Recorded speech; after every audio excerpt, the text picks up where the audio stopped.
Story 1. Rachel shivered as the echoing footsteps died out in the empty hallway. She glanced at her phone for the 100th time, hoping for a response from Jenny or Sam. But they were still missing. The eerie silence engulfing Appleton High felt like a living thing pressing down on her. She paused to catch her breath, wishing she hadn't suggested they investigate the strange phone calls alone after dark. It had all started as a curiosity, one that Rachel couldn't shake off even after Molly's warning. A week ago, she stumbled upon Emily's faded yearbook photo in the library archives. Though taken in the 1970s, Emily's smile seemed to plead with Rachel from beyond the ages. What truly happened to make such a sweet girl vanish without a trace? Rachel showed the photo to Jenny and Sam, compelling them to join her quest for answers. Together, they traced Emily through yearbooks, uncovering little clues her involvement in swim team, denoted by a gold star, subtle differences in her hairstyle each year. But in 1976, Emily simply disappeared without graduating. The library held no more records of her after that year. They tracked down Molly, Emily's only living friend, to her quaint home near the woods. Though wary, the elderly woman recounted Emily's last days with a faraway look in her eyes. She just seemed troubled, not herself at all, kept having nightmares of drowning. And then one night she vanished without a trace. Molly shook her head sadly. The police never found anything, but I know the school was somehow involved in covering it up. Mark my words, that place holds dark secrets. Her ominous tone made Rachel question if they should indeed stop digging as warned. But a week later, strange things started happening around the empty school after hours. Phantom echoing laughter would ring out, then fade away teasingly. Rachel heard whimpering cries but saw no one. And then tonight her phone buzzed with an unknown number. A disembodied voice whispered, "Leave it alone," before cutting off. She showed Jenny and Sam, who agreed to investigate with her just this once. Now Rachel was alone, anxiously trying to retrace her steps through the darkened corridors. "Jenny?" "Sam," she called out, hating how small and vulnerable her voice sounded. A distant creak made her jump. She fumbled for her phone, fingers slippery with sweat. No signal. Rachel paused, eyes straining into the inky blackness. Was that a flickering light down the hallway? Heart pounding, she edged forward. The flickering grew stronger, revealing an open door to the swimming pool. Rachel peered inside warily. The pool lights flickered in an eerie greenish hue, illuminated nothing but its sunken depths. A shadow shifted at the far end, eliciting a gasp from Rachel. "Jenny?" "Sam," she called again, hating the quiver in her voice. Silence answered her. She backed away slowly, every instinct screaming to flee. A dull splash made her freeze. Was something rising from the water? Rachel whirled around and found herself face to face with. Rachel stumbled back with a startled shriek, colliding into Sam. "You scared the life out of me," she gasped, hand over her racing heart. Sam raised his hands apologetically. "Sorry, didn't mean to." No sign of Jenny down here, either behind him. The pool lights flickered more erratically, as if responding to Rachel's panic. "Come on, let's get out of here before that thing does something worse," Rachel said, instinctively gripping Sam's arm. They hurried away from the unnatural glow, heading for the exit. "Did you check the locker rooms?" Sam nodded. "Empty. I tried calling Jenny too, but it went straight to voicemail." He ran a frazzled hand through his curls, brow furrowed with concern. "Maybe we should call the cops." "And tell them what?" "That we heard strange noises, so we broke into the school at midnight," Rachel sighed. The ominous warning from earlier still echoed in her mind. She knew involving authorities would only lead to more troubles. "Let's check the archives room one last time. There might be a clue about what happened to Emily." The archives sat at the far end of the 3rd floor, housed behind a heavy metal door. As Rachel tried the handle, it creaked open reluctantly. A musty smell wafted out. Pools of shadows lurked between towering shelves packed with cardboard boxes and binders, as if preserving mysteries of the past. Rachel swallowed hard. "Jenny? You in here?" Sam called out, his voice unusually small. Only silence answered. Rachel stepped inside hesitantly, phone screen bright in the inky dark. "Look for anything related to Emily Walker, class of 76. Her files have to be here somewhere." They split up to rummage through boxes carefully, coughing as clouds of dust wafted up. After several nerve-wracking moments, Sam's excited whisper broke the stillness. "Rachel, come quick. I think I found something." She hurried over to a far shelf, where Sam was peering into a battered binder labeled Class of '76. His complexion had taken an ashen hue beneath the phone light. "Look." He pointed to a black and white photo paper clipped inside.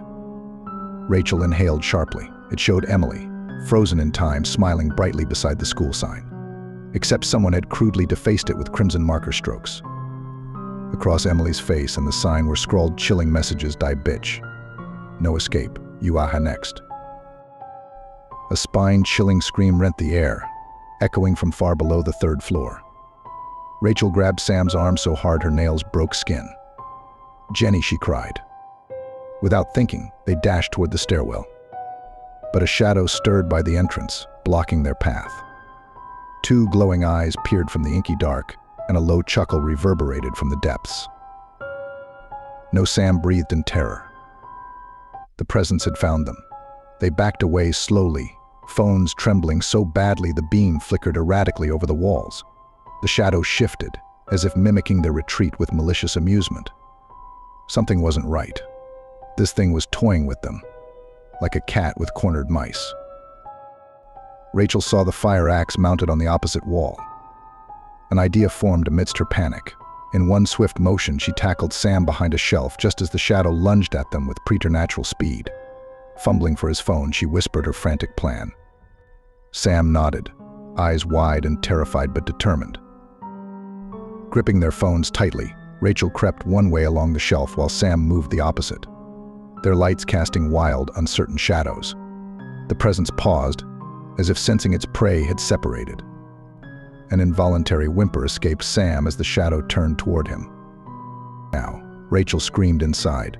She burst from cover and swung the axe at the mounted fire alarm with all her might. A jarring screech rent the air, piercing as a banshee's wail in the confines of the archives. The shadow writhed and dissolved away with an agonized howl. For now, they were safe. But somewhere in the school, Jenny was still trapped with that malevolent entity, and it wanted them all dead. Rachel gripped Sam's hand tightly as they hurried down the pitch-dark stairwell. The shrieking fire alarm echoed disorientingly through the empty school like a warning of doom. "We have to find Jenny now," Rachel shouted over the din. A sudden vibration made her freeze. Her phone was buzzing with an unknown number again. She put it on speaker with dread. "Give up now and I'll let your friend go." Interfere again, and she dies, a distorted voice rasped ominously. Rachel's blood ran cold as indistinct screams filtered through in the background. "Where is she?" she demanded shakily. Silence answered, then a bone-chilling laugh that sent chills down her spine. The call cut off abruptly. "It's using Jenny as bait to lure us into a trap," Sam said grimly. Rachel nodded, hard in her throat. They reached the bottom of the stairwell, pausing to get their bearings amidst the wailing claxons. A flicker of lights drew her attention down the English hallway.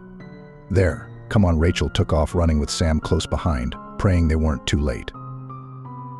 They skidded to a halt outside the AV room, barely lit within. Jenny lay unconscious atop an upturned table, face deathly pale in the stuttering glow. Rushing over, Rachel gave a sob of relief, finding her pulse still beating. "Look," Sam pointed to frenzied scribbles on the chalkboard. "Phone calls. Emily. Cover up." It was an accident. A primal growl rang out behind them. Rachel whirled around to see a shimmering form materializing at the doorway. Two glowing eyes bored into her very soul with madness and murderous intent. This thing was the vengeful spirit of the entity responsible for Emily's death, driven to insanity by its guilt over the decades. Its obsession with replicating that fatal accident is what led it to target her friends now. Rachel steeled her nerves, knowing she had to face it to save them all. Gripping a fallen chair leg, she squared off against the entity. "It's over. I know the truth about what you did to Emily. Now you'll have to answer to her," Rachel said with quiet conviction. The spirit shrieked in anguish and lunged. She whipped the makeshift weapon, making contact with its incorporeal form. It reeled back with an unearthly howl, visage fluctuating wildly. Rachel seized her chance, crawling over the prone forms of Jenny and Sam to pull the emergency kill switch on the wall. The school went deathly silent as all systems powered down. In the eerie stillness, Rachel witnessed the entity's final moments of disintegration before it faded away forever, its tether to this world broken at last. She let out a shaky breath and hugged her friends close. Though they survived the ordeal, the horror of Appleton High's buried past had been unearthed. Rachel knew this was only the beginning. More answers and darker mysteries still lurked beneath the surface of this deceptively picturesque town. But for now, they were alive. And wherever Emily's spirit rested, she had finally found the justice and release denied to her for so long. The cycle of sorrow was over. The lost student could be at peace. Story 2. Emma Taylor dragged her fingers along the grainy bricks, enthralled by the mysteries lingering in the shadows of Rowan Secondary's neglected eastern wing. As evening descended, only her torch illuminated the narrow corridor where dust gathered unchecked for decades. A creak made her whip around, heart pounding, until she spied Scott chuckling by an open door. Nervous already, he teased. Emma shot him a playful scowl and turned back to her exploration, wondering what secrets these walls contained from the school's early 20th century origins. Hidden behind half a century of neglect, her research hinted at an unexplained tragedy the staff hushed away from public records. If only she could uncover proof of the fate which locked away an entire section of the building and left the rooms to gather cobwebs undisturbed. As head of the History Club, unearthing Rowan Secondary's long-buried past excited Emma more than weekend parties ever could. Her torchlight caught a rusted sign barely legible above a sturdy door storage room. A perfect target for further investigation after hours with trusted friends in tow. "Look at this," Emma called to Drew and Scott, beckoning them over. Scott frowned at the solid wood barring entry, but Drew grinned, rubbing his hands. "Let's crack this old thing open." Within minutes, his lock-picking skills prevailed, the mechanism groaning as rust flaked away. Flashlight beams swept inside, illuminating a narrow chamber crammed with relics of antiquity. Emma gasped. Furniture, books, and laboratory equipment must have lain here undisturbed since the 1950s, judging by the styles. "I guess they never reopened after. Whatever happened," Scott said, expression darkening as Emma picked through papers yellowed with age. Newspaper clippings mentioned violent student deaths, but offered no details, spawning more questions than answers. A creeping sense of wrongness stole over Emma as her torch roamed the clutter, illuminating a bookshelf where leather-bound volumes swelled with age and decay. Something swirled in the shadows just out of sight, a fleeting impression that left unease crawling over her skin, yet which logic dismissed as trick of the mind. "Guys, help me film a walkthrough for the History Club," Emma said to dispel the uneasy atmosphere. Her friends obliged yet joked with less heart as the torchlight picked out cryptic symbols etched into wooden furniture and peeling labels on glass jars containing desiccated specimens. Emma froze upon a mirror coated in grime, from which stared a bloodless young woman with sunken eyes and finger marks upon her throat. She whipped around to find her friends unharmed, yet now ill at ease in this macabre tomb. "Let's head out. I've got enough footage," Emma said with a strained smile, eager to escape this place which awakened nameless terrors long dormant. The heavy door screeched shut behind them like a cursed ceiling once more. Yet that night Emma tossed and turned in sweat-drenched nightmares of spectral figures stalking the desolate corridors. She swore by dawnlight the sealed room's evil essence now lingered within her mind, poisoning sleep with visions that left her fighting to recall reality from shadows of the past. What sinister force did she and her friends unwittingly unleash from that long-forgotten tomb? Emma lurched awake, throat raw from screaming. Scrubbing the dreams from her mind, she dressed blearily for school, pausing before the mirror, where sorrowful eyes stared back from a pale face harrowed by broken sleep.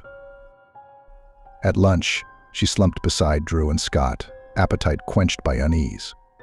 "Did you guys experience anything strange after ... Darum?" she asked hesitantly. Scott frowned, toying with his food. "I had nightmares about being chased through endless corridors by some shadowy figure.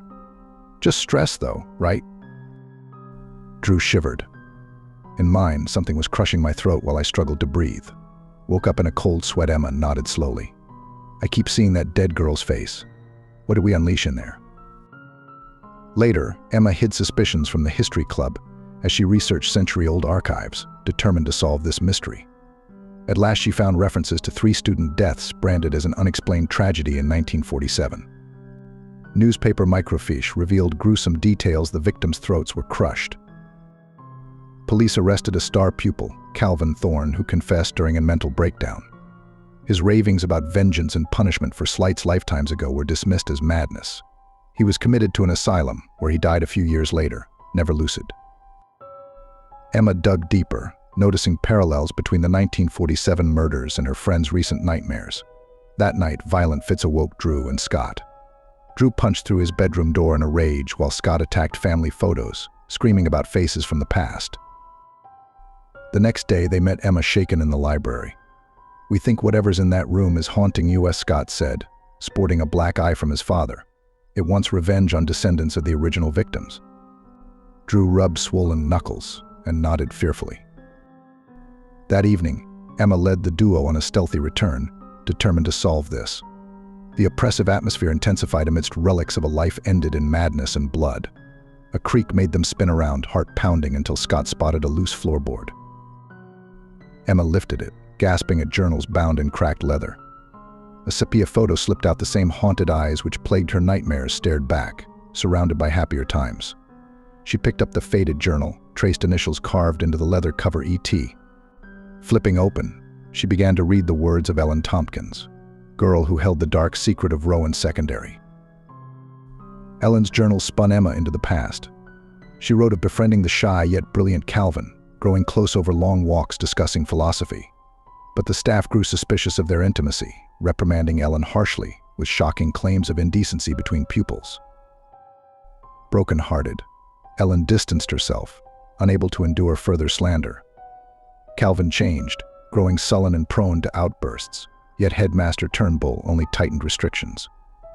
On the fateful night, Calvin hunted down those who tormented him with Ellen's condemnation, the final blow which shattered his fragile hold on sanity. After the triple murder, Emma learned Turnbull sealed the room to bury proof of the school's negligence, which drove Calvin over the edge. But his vengeful spirit remained, haunting descendants of the original victims in eternal torment over past wrongs. Emma looked up grimly as occult symbols crawled over the walls in a swirling vortex. The entity had found them, its rage and miasma filling the chamber.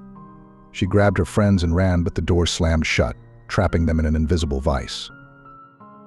Drew and Scott collapsed, screams choked off as entities crushed their throats in a parody of Calvin's kills. Emma cried, slamming herself against the shuddering door in vain. A spectral presence solidified behind her, Calvin's resigned features wrinkling in accusatory fury. "It's not fair," Emma sobbed. "You were both victims of a toxic system, but lashing out only bred more pain. I understand your anger, but please let my friends go. They have nothing to do with the past." Calvin's sorrow melted into compassion as he recognized truth in her plea. The ghosts relinquished their victims, Drew and Scott gasping for breath on the floor. Calvin took Emma's hands. "Thank you for seeing our humanity. Tell our story so the darkness can finally end." With that, the spirits faded into soft light as the door creaked open at Emma's push. She led her friends shakily into dawnlight, heart heavy yet free of the chamber's cursed hold. Though scars remained, the entity's vengeance no longer stained Rowan Secondary's halls. As for Ellen and Calvin, at last they could rest, their love and suffering acknowledged in the light of truth rather than shadows of the past. Their dark secret was laid to rest, but the memory remained to ensure history did not repeat itself within the walls of Rowan Secondary. Story 3. The old boiler room echoed with the scurrying of rats as Mark shoved aside moldy boxes, searching for the wrench he needed for one final repair before graduation. For 4 years, he and his friends Jack and Lily had spent more after-school hours in this dusty prison of asbestos and rust than in any class. They were an inseparable trio, bonded by their mutual fascination with restoring long-abandoned areas of Theodore Roosevelt High back to some semblance of function.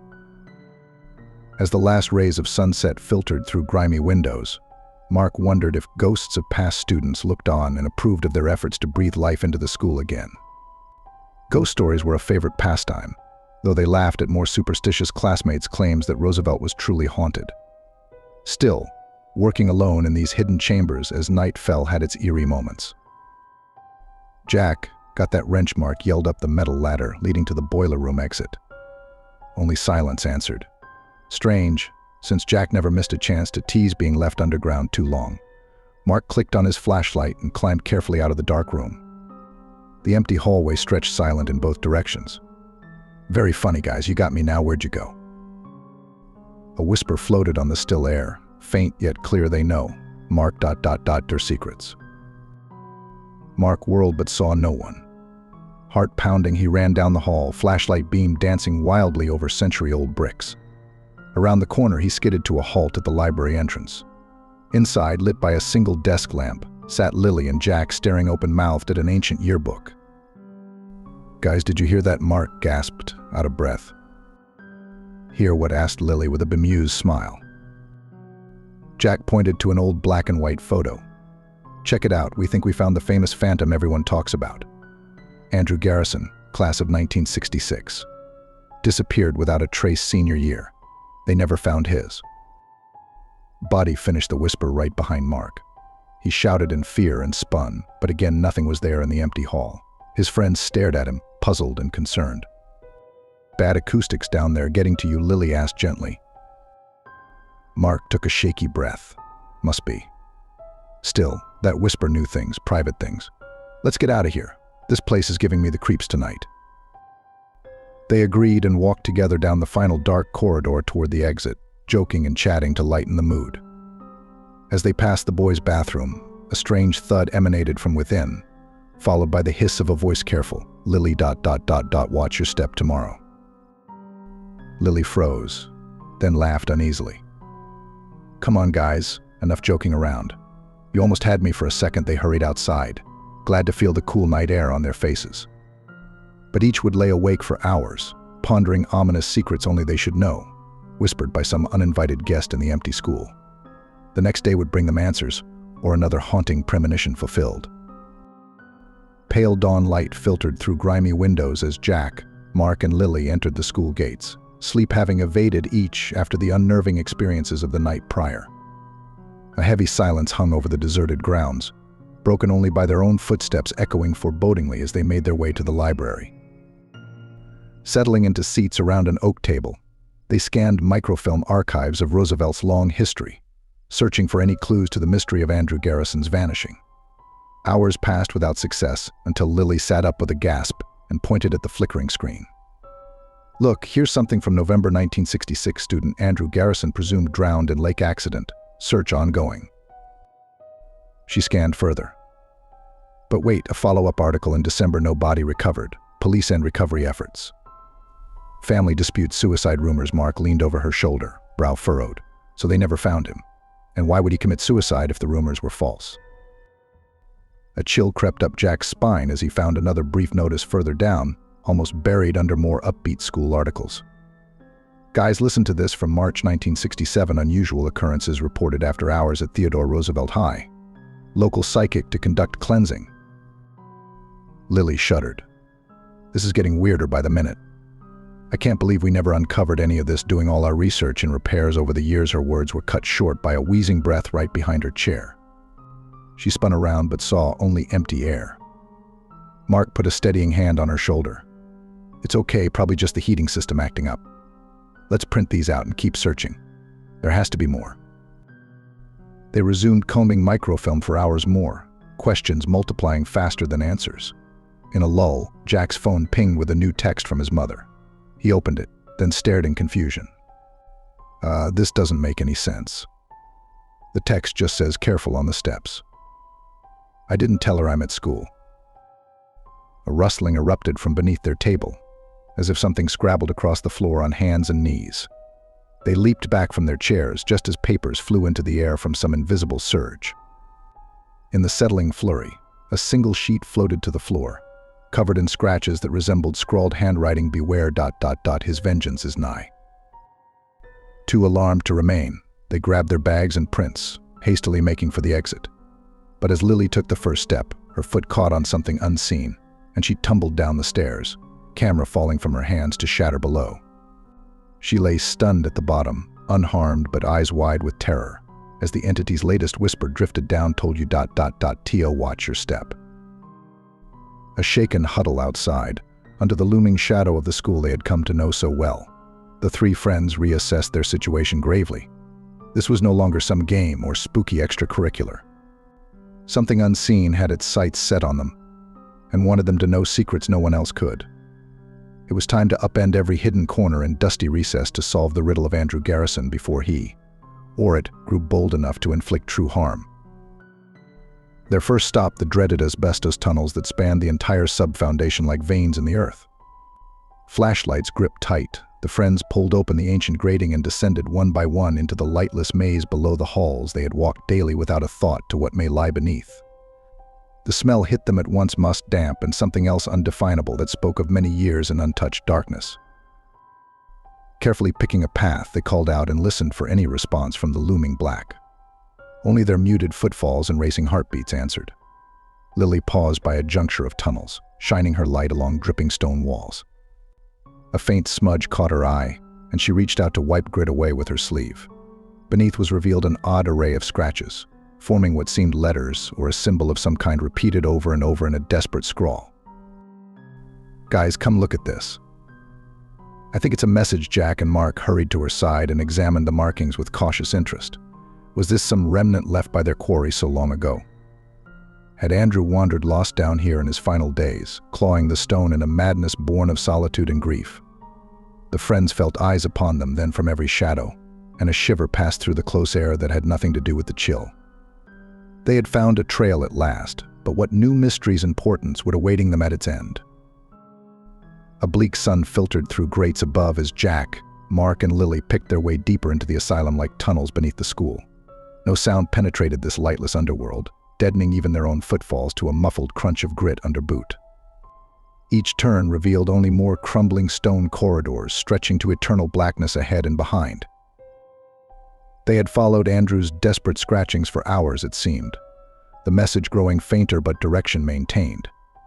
A growing question hung unspoken between them. What could they possibly say or do to halt a spirit's endless cycle of vengeance after so long trapped alone in the dark? As the light scratchings grew too faint to discern, they knew this may be their last chance. Rounding another bend, their flashlights gleamed upon a rusted metal hatch partially blocked by rubble and decay. A thick-set padlock hung empty, its shackle long since severed. With a grinding protest, the three shouldered their way forcibly through the narrow opening, emerging into a large domed chamber. Their combined beams swept across stacks of long-abandoned machinery and rusted pipes, then froze upon the desiccated skeleton hung by manacles near the far wall. Tattered clothes still clung to the bones, an identity tag glinting faintly upon a wrist tattoo. They had found Andrew at last, and the answer to his fate was as gruesome as the rumors had hinted. Though death had long released his mortal form, his spirit lingered still in this place that had become his tomb. A cold laugh echoed now through the chamber, making the ancient metalworks vibrate like a tuning fork. "So you found me at last. I've waited so long to play again." The voice seemed to come from everywhere at once, hollow and sibilant. The three raised their flashlight defensive, whirling to track the entity as it stalked their minds unseen. "What do you want from us?" called Mark, proud to keep his voice steady against the thundering of his heart. "We only sought to understand what happened to let you finally rest in peace." A twisted mirth answered. "Peace? There can be no peace for me now. I want you to know the hell they put me through, as I was put through it. I want you to lose all in this place as I did, to wander these tunnels forgotten till madness takes you too. Then perhaps my rage will be sated at last." A pipe snapped loose overhead with a reverberating clang, spraying rust flakes. They dodged and retaliated with the name that seemed to give it power. "Andrew, please. Revenge will not undo your pain, only spread more of it. Let go of this existence and pass into the light." For long moments, there was only their own labored breathing echoing in the chamber. Then the hollow whisper came again, resigned and ancient as the stones around them. "After so long in the dark, I know not how ... show me the way." A plan formed quickly in Jack's mind. "Lily, your camera, take Andrew's photo so he may see himself as he was. Mark, help me move the rubble from this hatch. Andrew, when we break through, follow the light up and out. The sun will guide your spirit from this place." They worked furiously as the presence coalesced behind them in a shimmering blue form, gazing down upon bones it had inhabited for decades. With a final groan, the hatchway burst open, blinding light flooding in. As one, the friends turned and beckoned the lost soul forward over the threshold of his earthly prison. Expression peaceful now, Andrew Garrison took his first steps into salvation, dissolving on the sunrise breeze as the school bells rang a new dawn. Their mission was complete at last, though the secrets within these walls would echo on through generations yet to walk those haunted halls. Story 4. Luke's cleats echoed dully across the empty stadium as practice drew to a close. The autumn air held a chill that hinted at winter's approach, emphasizing the solitude of Oakdale High's football field under the vast, darkening sky. He ran drills alone as dusk settled, determined to hone his skills as team captain before their big game next week. As the final rays of sun dipped below the bleachers, Luke paused to catch his breath. In the shadows stretching long across the field, he noticed a lone figure standing silent along the sidelines. "Coach Jackson, is that you?" He called out tentatively. No answer came, and when Luke blinked, the figure vanished as if it had never been. He shrugged off the strange vision as a trick of tired eyes, imagining his late mentor's familiar form, observing practice one last time. Coach Jackson had been like a father to the players after taking them under his wing years ago. But his guidance ended abruptly last month under cloudy circumstances Luke was still piecing together. Without their stalwart leader, the team struggled to regain its footing both on and off the field. As Luke began packing up to head home, a nagging unease lingered in the dark spaces where sunset's glow no longer reached. A rustling noise caused Luke to whirl around, heart pounding. But still he found himself alone, with only the whispering of leaves dancing on the stadium's edges. Chalking it up to his overactive imagination, he hurried to finish loading the equipment van.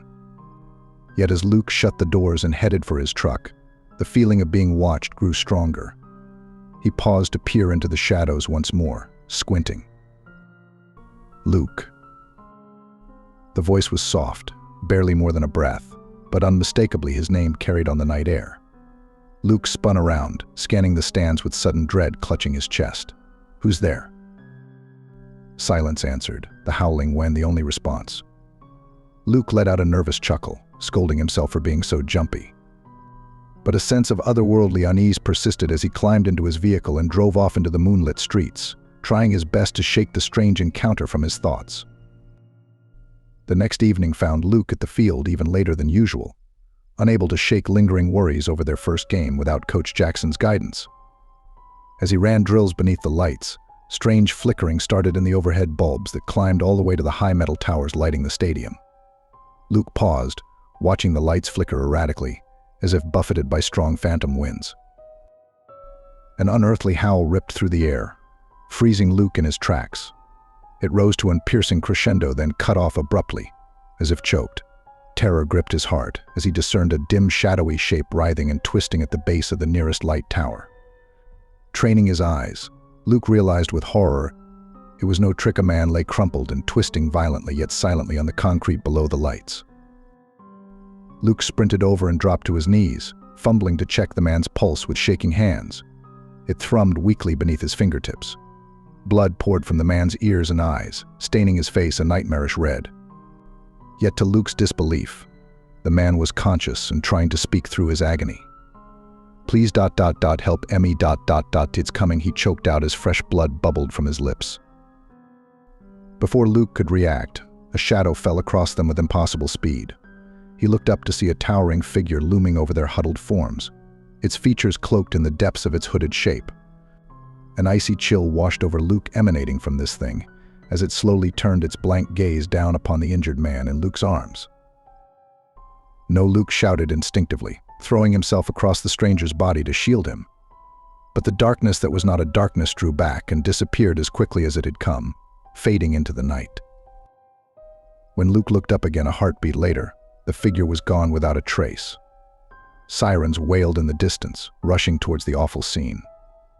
Luke didn't know what to make of the trauma that had just unfolded before him, or what phantom force could have inflicted such injuries on this man underneath the lights he himself had been practicing under only moments ago. All he knew was an unseen menace lingered amidst the shadows of their stadium under the light of the rising moon. The paramedics found Luke kneeling in a pool of blood beside the critically injured technician, near catatonic and unable to explain what attacked the man.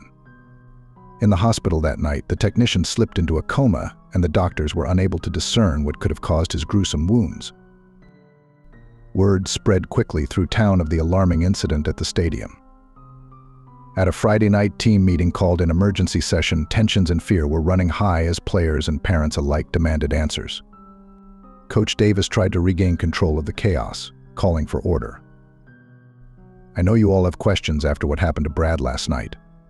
The police are investigating, but right now all we have are more questions than answers," Coach Davis said grimly. Luke stood up, locking eyes with Jessica, Coach Jackson's daughter and the team manager. He knew they shared the strange experience from the night before that was lost on the others. "Coach, there's something I need to tell you all. I was there when it happened, and it wasn't human. It was like ... a shadow. It came out of nowhere and nearly killed that man right in front of me. Whatever did this to Brad ... I think it's still out there. And I think it's haunting our stadium." A stunned silence fell as Luke's words sank in. They exchanged grave looks, all wondering the same terrible question: what dark entity had found its way into their sacred football field, and what more would it do to terrorize their small town?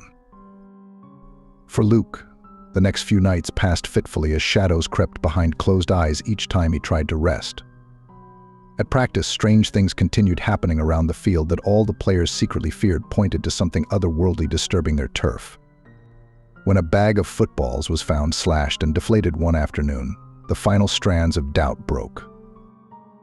Luke called an urgent meeting after dusk at the stadium, away from prying eyes and ears.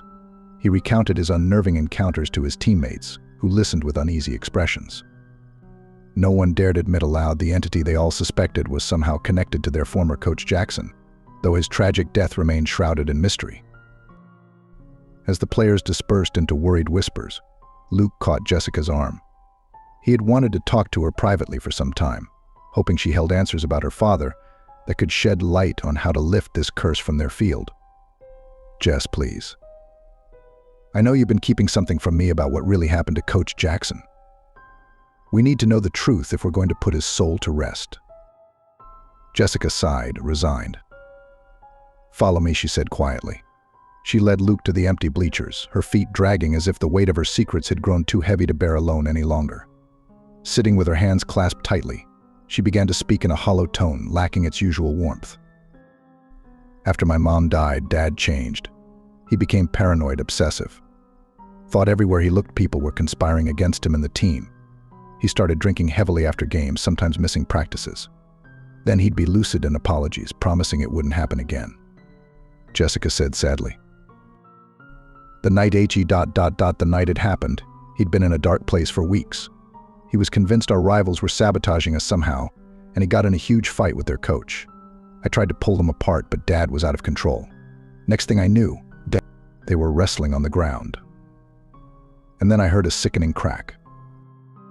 Jessica's voice broke as tears welled in her eyes. Luke tentatively reached out to squeeze her hand in comfort, only for her to clasp it desperately like a lifeline.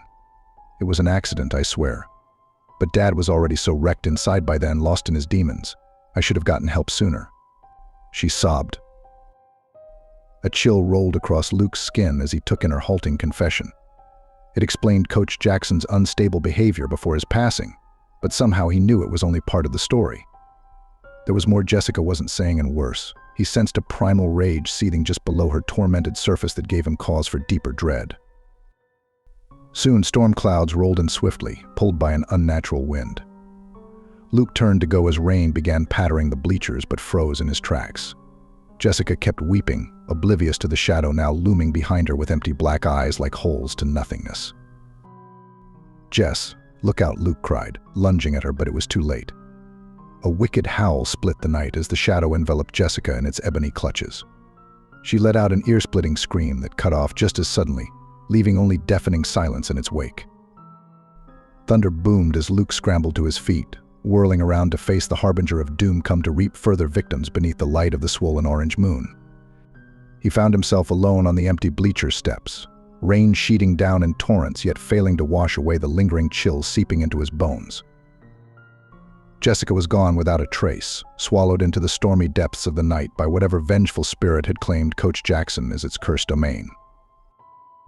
The town erupted into panic by morning. Posters of Jessica plastered every surface as volunteers combed the fields and woods for any sign, but all that was found were the ruins of her torn clothes pulled from the flooded creek that ran adjacent to the stadium. Luke numbly recounted the events to the police amid his teammates' anguished cries. But they knew his tale of a soul-sucking shadow would only invite further suspicion and doubt. A knock sounded on Luke's front door that evening, rousing him from a fitful sleep. He answered to find officers gripping shotgun shells and flashlights with grim resolve shining in their eyes. "We're setting up a perimeter around the stadium and going in armed at sundown. Whatever unnatural force is plaguing that field ends tonight," the detective announced. But Luke knew in his heart it wasn't that simple. Violence would only enrage the grieving spirit further. He had to find a way to reach Coach Jackson one last time, appeal to any humanity left in his soul before any more innocent lives were lost to his rage that full moon. As dusk fell, Luke stealthily crept towards the stadium through the mist-shrouded trees, dodging patrol cars along the way. He had to end this nightmare and save Jessica if she was still alive, if any part of the man he once revered as a father still remained beneath the shadows. Slipping inside unnoticed, Luke steeled himself to confront the terrifying entity haunting their town, praying he wasn't already too late. The night of the championship game arrived under a swollen blood-orange moon that seemed to loom heavier than ever before over Oakdale. Luke couldn't shake the feeling that tonight's climactic showdown held more than just a trophy at stake. It would decide the fate of Coach Jackson's tortured soul and their town's chance at peace. He met Jessica's father, Tom, before the game, hoping for any leads after her disappearance. But the despondent man had no answers, only pleading for Luke to bring his daughter home safe. The responsibility weighed heavy on Luke's shoulders as he joined his team in the visitors' locker room, the electricity of the crowd palpable, even from within the stadium's depths. As the players took the field to raucous cheers, strange things began occurring subtly at first. Tripping over invisible bumps in the grass, fumbled passes slipping through grasp as if tugged by ghostly fingers, all adding to the escalating tension. Luke tried to reassure his teammates it was just nerves, but suspected the invisible entity stirring unrest in the stands was already at work sabotaging their game. By halftime, several players lay injured on the sidelines from unexplained mishaps. Luke took the opportunity to venture below the bleachers with flashlight in hand, hoping to draw out Coach Jackson's spirit alone. The tunnels echoed with unseen cries as he delved deeper, searching, until he came upon a paralyzing sight. Jessica lay bound and gagged in the shadows, her eyes wide with terror. As Luke moved to free her, a low voice boomed in the confined space. "Please, Coach, don't do this. Show me there's still goodness in you," Luke implored, sensing the entity's presence drawing near. Jessica sobbed and tried to warn him with muffled cries, but it was too late. A jet-black shape materialized, towering over Jessica and oozing cold malevolence like oil. Its hollow eyes betrayed no humanity as it stalked towards Luke with predatory intent. "This is my domain," it hissed, no longer attempting Coach Jackson's familiar tone. "You will not take her from me or foil my plans to claim this game as my legacy." It lunged with lethal speed, but Luke dodged, shouting for Jessica to run as he led the dark spirit on a chase through the abandoned corridors. They emerged onto the field where Luke stopped to stand his ground, panting. "Coach, please. Remember who you are, the man who taught us courage and brought this town together through football, not tore it apart. Your vengeance has gone too far. Let Jessica go and find peace." For a long moment it hesitated, the faint glow of the stadium lights flickering in its endless black eyes. "Jessica ... my precious girl. What have I become?" it rasped in Coach Jackson's broken voice, the first hint of humanity peeking through its mask of malevolence. But as quickly as the tendrils of redemption took hold, its rage surged forth again tenfold. "You will not deny me my legacy." With an ear-splitting howl, it threw itself upon Luke. They wrestled in the dirt as the sky above opened in a downpour, lightning arsing across the stormy firmament. Luke felt his body giving out under the entity's overwhelming darkness seeping into his flesh when suddenly, a voice cried out desperately through the deluge. "Daddy, please. Stop this madness." Luke turned to see Jessica standing with arms outstretched, facing her father's ghostly visage as it pinned him down. Tears mixed with the rain on her cheeks, but her eyes burned with renewed life. "I forgive you. Now find the strength to let go of the past and be at peace." She held out a trembling hand. For a long moment, the entity's form flickered, conflict raging beneath its inky surface. Then it began dissipating, drawing back until only Coach Franklin Jackson stood before them, eyes full of unspeakable sorrow but human once more. "Oh, my dear sweet girl, ... what have I done?" he whispered, reaching for Jessica with a translucent hand. She gripped it tightly as he began to fade, a ghost of a smile gracing his aged features. "Thank you ... for setting me free." With those parting words, Coach Jackson's soul dissolved into wisps of silver mist carried off on the breeze. The crushing darkness lifted from Luke's chest, and in the distance he heard the sound of cheering rise triumphant from the field. Their game was won, and Oakdale's long nightmare finally at an end. As Jessica helped Luke to his feet, for the first time in long nights an inner peace descended upon the small town under the light of the moon, and all sensed that, at last, the shadows had left them. Story 5. A full moon shone down on the deserted soy field, illuminating the rows of pig pens bearing numbers 1 through 12. Jack Wells checked his watch. Midnight, showtime. He pressed the button, releasing the latch on pen 4. With frightened squeals, the black pig burst free, bounding into the inky darkness. The rest of Spencer High's senior prank committee emerged from the trees, chuckling at their handiwork. "Too bad Welker's curse doesn't apply to pork," quipped Claire Davis. They staked out spots to film reactions at school in the morning. Sure enough, the pig sighting spread chaos. Some swore they saw number 8, others 2. By lunch, a crowd surrounded Pen 4's empty spot, hunting clues to its fate. Jack grinned, satisfied with the chaos. After graduation, he aimed to study zoology, keeping this small victory close. That evening, Jack was late to practice. He sped down the narrow road skirting the soy field, windows down to catch the fresh air. A sinkhole suddenly opened in the earth ahead. Jack slammed the brakes, but it was too late. His truck tipped at a precarious angle into the expanding pit. He scrambled out the window as the truck sank further. The earth crumbled under his palms, threatening to drag him under. With a final lunge, Jack threw himself clear onto solid ground, tumbling onto his back in a panic. His truck's tail lights flickered once before disappearing into the ooze. The next morning, Claire's leg snapped beneath her as she landed a botched vault during warm-ups. Medics rushed to stabilize the gruesome break before an ambulance arrived. In the ER, doctors were perplexed. Her gear showed no sign of tampering, yet had clearly failed. Neither event sat right with Jack or Claire. Both happened near the prank field within 24 hours of their stunt. The coincidences were too eerie to ignore. After school, they returned to the scene under graying skies. Nothing seemed amiss from the night before. Claire shivered, tracing the GPS path on her phone. "My accident spot is a straight shot from here." Jack frowned at the looming tree line. A breeze whistled through the bark, carrying the scent of rain. His mind flickered to the old stories of Harold Welker and his gruesome demise. Could the field truly be cursed as the legends claimed? That evening, Claire and Jack searched the Spencer Word archives for records of Harold Welker. Shockingly, the diary was kept primarily during Welker's final months. His descriptions of anguish and desire for vengeance grew darker by the page. On October 12, 1957, Welker wrote his final entry. Jack read it aloud, his voice wavering. "Today I end my suffering once and for all. But Spencer High will not be so lucky. A curse will swallow this place whole for the cruelty they've shown me. May their memories of me scar them as they've scarred me.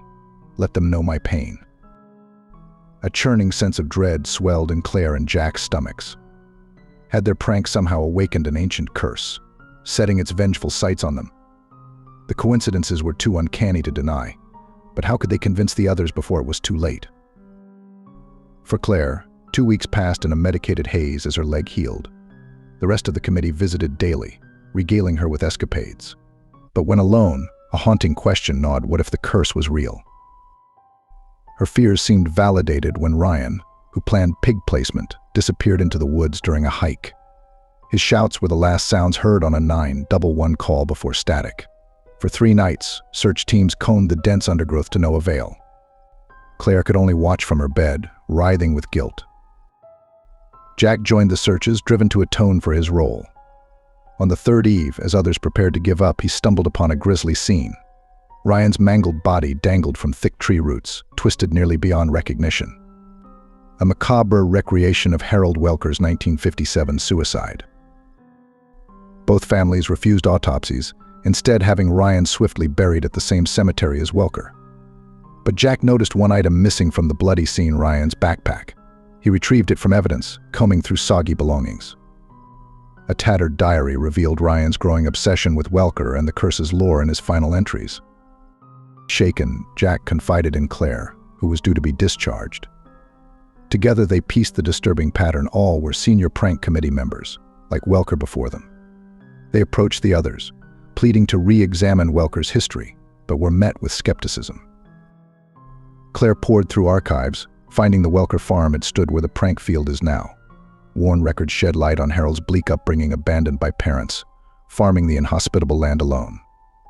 By junior year, his diary chronicled escalating bullying without intervention from the deaf school staff. On the fateful day in 1957, Harold wrote of lashing out with a scythe during gym, hoping to earn long punishment and solitude away from his tormentors. Instead, he was expelled and returned to the farm, consumed by despair. 10 days later, his journal ended with his suicide note, and he was found hanging from the great oak at dusk.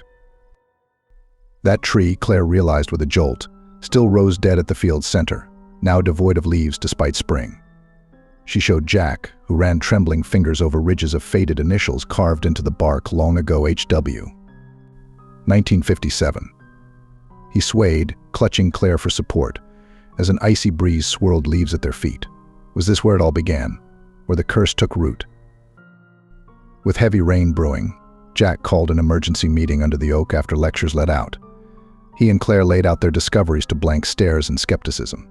But when Claire showed photos of the scrawled pages describing Welker's ostracization and final act, the others fell silent. Thunder rumbled in the distance as an eerie sense of dread fell over the group. Jenna spoke first, eyes downcast. "Those clippings you found mention my great-grandmother. She was one of the last to see Harold alive." All eyes turned to her, rapt. According to family lore, a dark spirit haunted their property for years after. "Grandma lost 2 babies she swore were taken by that wretched boy's ghost." Lightning cracked across the sky, illuminating pale faces around the circle. Heavy rain began to fall as they pieced together more fragments, painting a disturbing portrait of a town scarred by the curse in generations since. Yet each new discovery only deepened the mystery of how to break it. For now, they were trapped under the giant oak as weather raged, safe for the night but no closer to vanquishing the entity drawing nearer with each new death. The cursed field had become their prison, and death the only way out. Claire, Jack, and 3 others huddled in the decaying Welker farmhouse, clutching the tattered diary for answers. A page detailed Harold crafting puppets from soil and straw to curse tormentors. Claire realized with a jolt the deaths mirrored Welker's complaints. What if recreating his suicide ritual could lift the curse? That night, under a blood-red moon, they took shovels to the field. Thunder rumbled in the distance as the grave of Harold Welker was unearthed, bones intact in the ragged farmer's clothes. Mixed with the puppet scraps and diary, the relics were placed at the oak tree's base as rain began to fall. Chanting Welker's final words in unison, they begged his tortured soul find rest. Lightning silhouetted a towering figure beyond the tree line, watching silently. A boom of thunder shook the earth as the puppets combusted in purple flames. From the inferno rose a hellish wail that curdled their blood. The entity that was once Harold Welker emerged, tattered skin slowing off bone. Wild eyes fixed on the students with hatred as the flames engulfed the tree. They backed away in terror, retreating towards the farmhouse steps. With an unearthly shriek, Welker lunged to claim the final victims, intent on dooming the town forever. At that moment, a chilling wind swept through, extinguishing the fire. The entity froze, transfixed, as rising voices echoed in the distance, a choir singing a hymn from Welker's time. Turning, the entity saw a procession of ghostly figures winding towards the field, led by a familiar farmer carrying a lantern. Harold's anguished cries faded as he reached for the apparition, crumbling into soil and bones. Renewed by rain, green shoots began to sprout from the earth as the specters faded into the night. Stunned silence fell over the field, now peaceful under the lightning sky. The curse was broken at last. In the aftermath, the town held a memorial for the lost souls. Though scars remained from the ordeal, the students found solace in each other and the life renewed where only death once stood. Jack went on to study the folklore ties between the land and cursed places like the Welker farm. Claire healed and became the first in her family to attend college. She never forgot those who gave their lives to lift the veil, and ensured Harold Welker was honored as a victim of the era rather than a vengeful spirit. In quiet moments, she wondered if enriching the lives of the living could help prevent such disasters by addressing the roots of trauma. For now, the past was at rest, and a new dawn rose over Spencer once more.